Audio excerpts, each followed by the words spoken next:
Ce film a été réalisé dans un contexte industriel, en l'occurrence à la DTP, afin de montrer comment à partir des processus de fabrication, on pouvait orchestrer des applications complètement hétérogènes.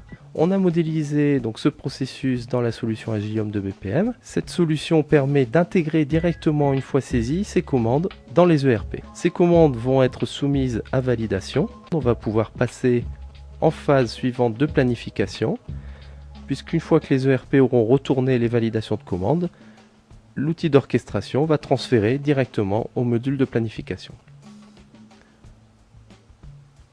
L'étape de planification va donc consister à définir les différents ordres de fabrication, lancer les commandes d'achat vers les fournisseurs et prévoir l'ensemble des opérations de fabrication. Grâce à l'intégration d'une solution d'ordonnancement, on va pouvoir récupérer directement les opérations, les ordres de fabrication, les ordonnancer grâce au logiciel et pouvoir envoyer directement sur les postes de suivi de fabrication les différents ordres de fabrication et opérations pour les postes de travail.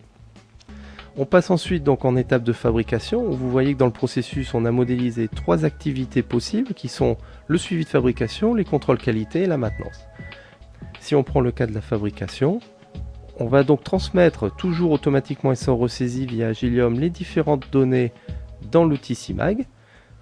Ces données vont se permettre de faire des déclarations de production via des terminaux sans aucune saisie de données. Ces terminaux, via des codes barres, sont connectés au système d'orchestration de processus et nous allons remonter dès que l'OF est soldé les différentes informations aux ERP.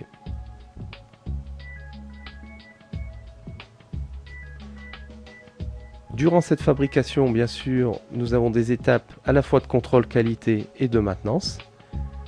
Nous avons simulé par exemple la mise en panne d'une machine au niveau de l'outil de suivi de production sur un poste de travail. Cette mise en panne de machine va déclencher un événement dans notre processus qui va permettre d'activer l'activité de maintenance. Les données liées à ce qu'a envoyé l'outil de suivi de production vont être transférées à l'outil de maintenance et sans ressaisie, l'opérateur va directement retrouver sa demande d'intervention liée à l'aléa qui aura été déclaré. Au niveau du contrôle qualité, on a différents types de contrôles, des contrôles manuels comme vous pouvez le voir, qui sont connectés à des systèmes de type contrôle SPC par exemple.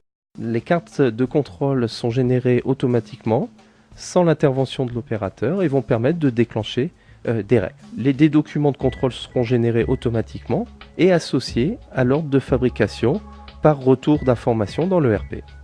On en a donc terminé de l'étape de fabrication et on va passer en phase d'expédition. On redonne la main à ce moment-là à l'ERP et les ERP donc, vont préparer l'expédition en éditant par exemple les étiquettes Galia comme vous l'avez vu sur ces images. Une fois ces étiquettes apposées, il ne reste plus qu'à procéder à la mise en stock des articles pour préparer l'expédition vers le client final.